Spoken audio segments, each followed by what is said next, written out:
100 homes are burned, and about 18 lives are lost in fires in the United States. Worst of all, over 1/3 of the victims are small children. A house can be replaced, but not a child. With this in mind, we here at the Disney Studios have asked, can anything be done to prevent such tragedies? The answer is yes. In most cases, all that's needed is a bit of thought beforehand. So, with the cooperation of local and National Fire Service authorities, we put together a little story to illustrate this. There are many sound rules for fire prevention. Obviously, the best thing is not to have a fire at all. But despite all precautions, a fire can still start. And if it does, what you do in the first few minutes can mean the difference between life and death. That's what our story is about. So let's turn things back and start all over.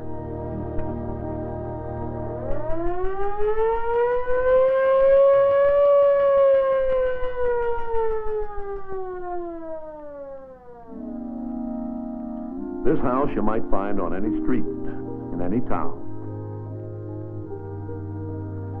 Here is Uncle Don, head of the household. After working hard all day, he likes to relax and improve his mind. He takes care of his home and his family.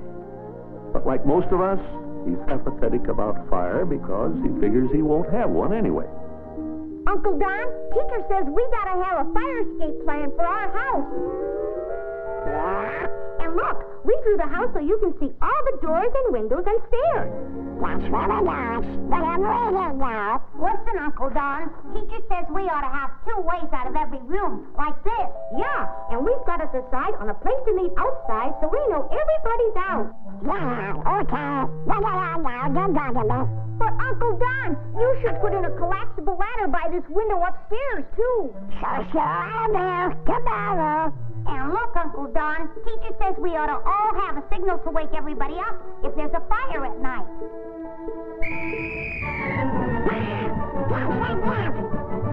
Teacher says, what is the teacher do?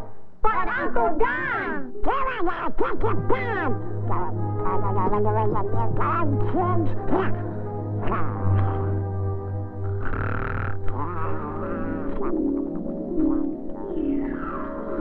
Look at this, he didn't pay any attention at all. Wouldn't even look at the plan. And the signal. Hey, I gotta straighten him out.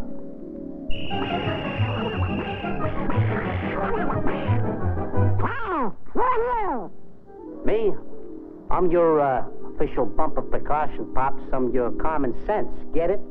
Now, you ain't doing right with the kids, Buster. What do you send them to school for, huh? If they shouldn't listen to the teacher. You should have listened to them. They were telling you how to get out of the house. I know how to get out of my house. With a fire going on, Charlie? You're coming with me, Pops. You got a lot to learn. Let's take a look at that house of yours for a minute. You got a nice layout. Bedrooms upstairs, living room, dining room, all that downstairs. We're going to have a little problem in the living room to start with. Let's see, remember that old frayed lamp cord you were going to replace? Suppose that the bare wires touched. That could get hot enough to start the rug smoldering. Might even work up onto the overstuffed chair. This could smolder for a long time, no flames, but throwing off a lot of smoke. And the smoke's got poison gases mixed in it, believe it or not. This is what kills more people than anything else in fires. Now, hot air makes smoke rise, so the stairway takes it right up to the second floor like it was a chimney. But any house is like a big box with a lid on it, so it fills up with smoke from the top down. This is even true in a one-story house. All right, now we'll put you in your bed, asleep, and take a look at what can happen. Look at that, Pops. You left the bedroom door open like you always do. So the smoke comes right in from the hall, starts to fill up the room. Like I said, it fills up from the ceiling down, so the top half of the room gets pretty thick by the time you wake up. You jump out of bed, smack into it, and bang. A little matter of carbon monoxide, Charlie. One of those gases that's mixed in with the smoke. You can't see it, you can't smell it, but it's there, and sometimes just a couple of whiffs can make you groggy. Even knock you out. A couple of more whiffs, it could be all over. Matter of fact, 80% of all fire victims get it without even having seen the flames. All right, but just for the sake of the argument, let's say you get out of that one. You have the door closed. Now, a plain old ordinary door will keep out most of the smoke and even heat and flames for as much as 15, maybe 20 minutes. That's if the door is closed. Naturally, you ought to always use normal exits, like a door, when you can, but feel it first. Ouch! If it's hot, you never... Don't open it! This time it's superheated air. One breath, and it's curtains again. Hold it! Come on back. Let's say you got out of that one, too. You still got a problem. Time. There ain't much left.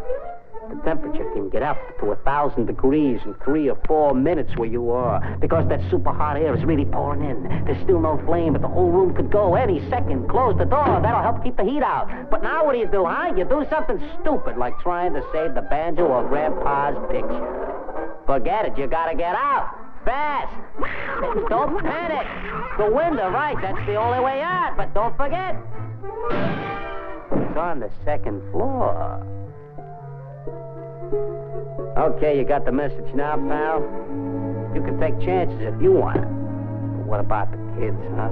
You're gonna let these things happen to them because you didn't do nothing about it? You gotta have a plan, Pops. A plan! Okay, pal, I'm giving you one more chance. Don't blow it. Just do like I tell you. Okay, Pops, get the kids' plan. Pin it up on the wall where everybody can see it. Make notes about the things that have got to be done around the house, okay? Well, do them, Pops. Put in a connecting door, pal, in that room, the one that only opens into the hall. Make sure the windows open easy. And the screens and storm windows, Charlie. Can the kids get them off from inside? Don't forget, put in that collapsible ladder by the window in your bedroom upstairs. And, Pops, see that there's a ladder near the house that can be used by somebody from the outside. And get everybody together, talk it over so they all know what to do. And make sure that the kids know not to hide under the bed or in the closet. Kids do this when they're scared, you know. Okay, Pops. Start the drill with the kids in bed. After all, the most dangerous time is when everybody is asleep. Now you go to your own bedroom and sound the alarm. Pops, you gotta make sure the kids roll out of bed without standing up.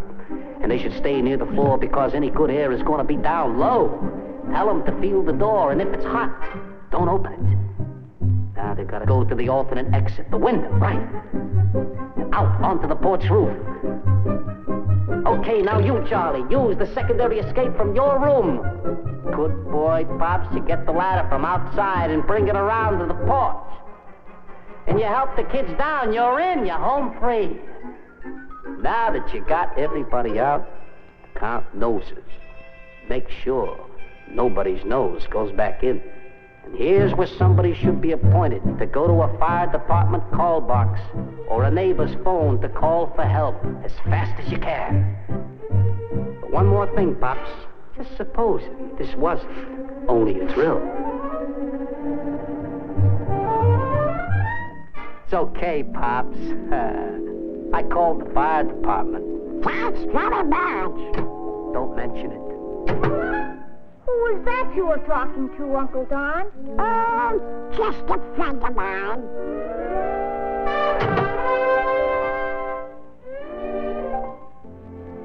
Whatever happens now, Uncle Donald's family is safe because they knew what to do beforehand.